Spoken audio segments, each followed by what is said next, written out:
खबर बहुत चिंताजनक है। कतर ने 8 भारतीय नौसैनिकों को फांसी की सजा सुना दी है। जी हां, कतर ने 8 भारतीय नौसैनिकों को जासूसी के आरोप में फांसी की सजा सुना दी है। मैं आपको बता दूं, 2022 से यह मामला चले आ रहा था।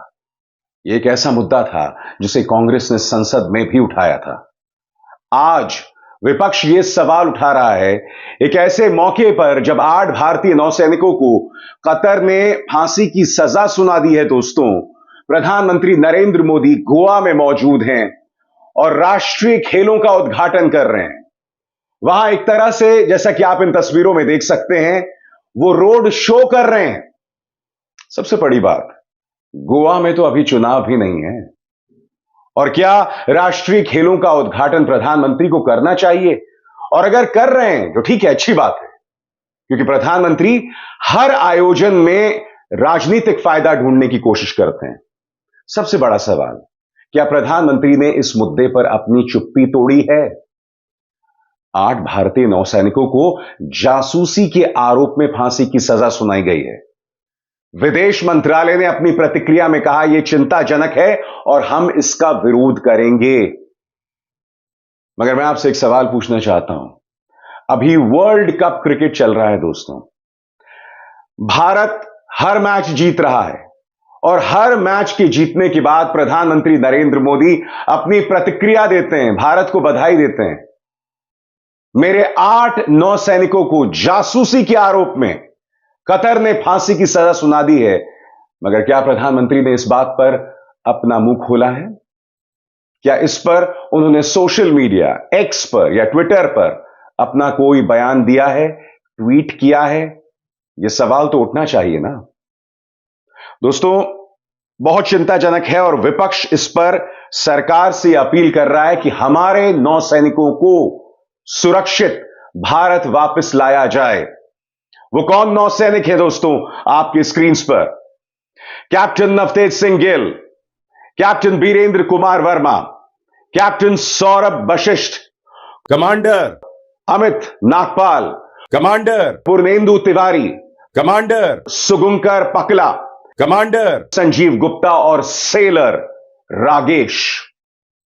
ये वो 8 नौसैनिक हैं जिन्हें फांसी की सजा सुनाई गई है दोस्तों कतर में। और मामला क्या है, मैं आपको बतलाना चाहूंगा दोस्तों। दरअसल ये तमाम लोग जो हैं, जिनका नाम अभी अभी मैंने आपके सामने पढ़ा, वे अल दहरा ग्लोबल टेक्नोलॉजीज में काम कर रहे हैं और इनका काम था इटालियन मेड मिजेट स्टेल्थ सबमरीन्स का कतर नेवी में इंडक्शन।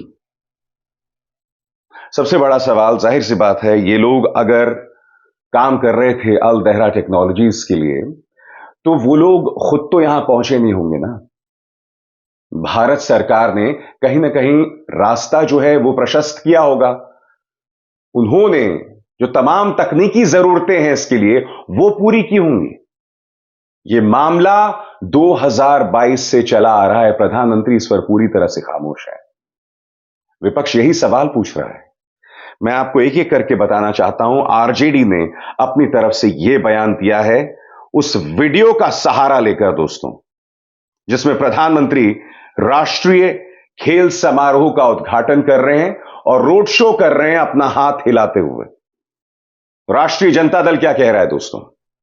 अनंतनाग मुठभेड़ में जिस दिन भारतीय सेना के अफसर वह जवान वीर गति को प्राप्त हुए, उस दिन मोदी जी ने बीजेपी कार्यालय में जश्न और अपने महिमा मंडन का कार्यक्रम को नहीं रोका। आज कतर ने 8 पूर्व नौसेना अधिकारियों को जबरन षड्यंत्र के आरोप में फंसाकर मौत की सजा सुनाई, मगर जश्न आज भी नहीं रुका। ऐसा क्यों कह रहा है राष्ट्रीय जनता दल? मैं आपको बतलाना चाहूंगा दोस्तों। याद कीजिए, भारतीय जनता पार्टी के मुख्यालय में 24 अगस्त को जश्न मनाया जा रहा था। अनंतनाग में हमारे 3 वीर सैनिक शहीद हो जाते हैं, एक कर्नल, एक मेजर और एक डीएसपी। सब लोग ये कह रहे थे कि उस जश्न को रोकना चाहिए था, मगर ऐसा हुआ नहीं दोस्तों। भारतीय जनता पार्टी के मुख्यालय में जश्न होता रहा। प्रधानमंत्री की तरफ से उस मुद्दे पर एक भी बयान आज तक, उन 3 सैनिकों की शहादत पर उनका एक भी ट्वीट सामने उभर कर नहीं आया। आज 8 नौसैनिकों को फांसी की सजा सुना दी गई है। प्रधानमंत्री नरेंद्र मोदी हर वर्ल्ड कप मैच के बाद भारतीय टीम को बधाई देते हैं, मगर मजाल है इस बात पर वो कुछ कह दें। दोस्तों, इस मुद्दे को कांग्रेस नेता और सांसद मनीष तिवारी ने 2022 में संसद में उठाया था। क्या कहा था उन्होंने, आइए सुनते हैं। आपके माध्यम से अनुरोध करना चाहता हूं, विदेश मंत्री भी अभी आएंगे अपने बिल को सदन के पटल पर रखने के लिए, कि ये बहुत ही गंभीर मामला है। हमने 4 दिसंबर 2002 को नेवी डे मनाया है और ऐसी परिस्थिति में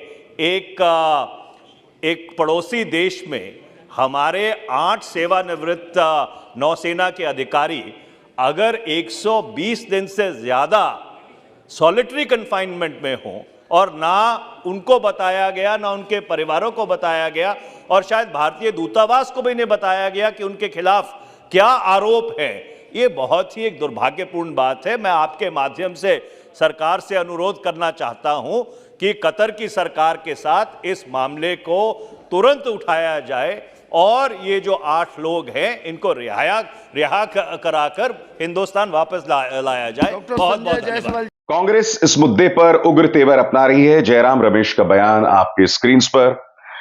कतर में भारतीय नौसेना के 8 पूर्व अधिकारियों से संबंधित अत्यंत दुखद घटनाक्रम का भारतीय राष्ट्रीय कांग्रेस ने बेहद दुख, पीड़ा और अफसोस के साथ संज्ञान लिया है। हम आशा और अपेक्षा करते हैं कि भारत सरकार कतर सरकार के साथ अपने राजनयिक और राजनीतिक प्रभाव का जितना अधिक से अधिक हो सके उपयोग करे, ताकि यह सुनिश्चित किया जा सके कि अधिकारियों को अपील करने में भरपूर सहारा मिले। साथ ही उन्हें जल्द से जल्द रिहा करने के लिए हर संभव प्रयास किया जाए। अरविंद केजरीवाल ने भी इस मुद्दे पर चिंता जाहिर की है। क्या कह रहे हैं अरविंद केजरीवाल, आपकी स्क्रीन पर।